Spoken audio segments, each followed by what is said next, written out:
mean, I do still think there's a passion for egalitarianism. Australians still love using the word mate. We take that fierce pride in the stories that Tom Uren told about why Australian prisoners of war survived better in the Japanese camps, because they were the ones that set up what they call male-bonded welfare states, where the British kept their class structure and the Americans behaved like cowboys, operating things like a rice loans program, which ultimately cost men their lives. So those sort of stories are important to who we are, and I think when you see the putative Prime Minister Malcolm Turnbull tweeting photos of himself riding public transport, in some sense he's tapping into that fundamental Australian egalitarianism. Turnbull, I think, has a better sense for that Australian egalitarian spirit than Tony Abbott does. What I worry about is that the economic reality is getting so far adrift from that, that the doubling of the private planes at the same time as 1 in 7 Australians can't afford to go and see a dentist is eroding us to a point where we won't be able to maintain that great Aussie fair go.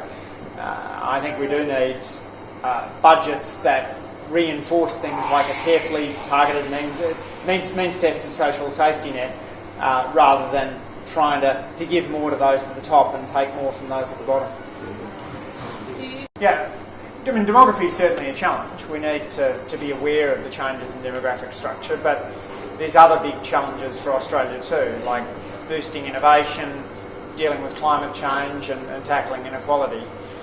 And I worry that an intergenerational report that aims towards halving education spending is going exactly the wrong way. One way I think about inequality is a race between education and technology. And at times when technology advances fast and schooling stagnates, you get a bigger gap between the top and the bottom. Because technologies tend to be better for the person in the corner office than for the person whose job is to vacuum the corner office. So if you invest in education, then you can make sure that as we move towards electric driverless cars, you've got mechanics that can do what will essentially then be much more of a computer programming job than a spanner job. Bearings still need to be changed and stuff like that. Absolutely, but often if you go in, you see something's wrong with the car, then it'll be involved downloading a software update. So you've got to be able to do both. That's no good if you break down in Central Australia, though.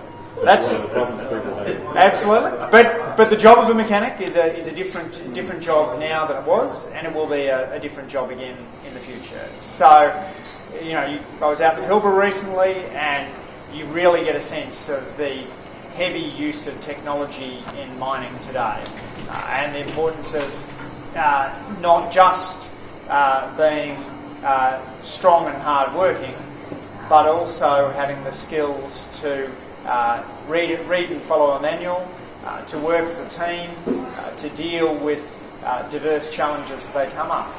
And that requires an education system that's pretty flexible, but which ensures that people have more education in the future than they've got today.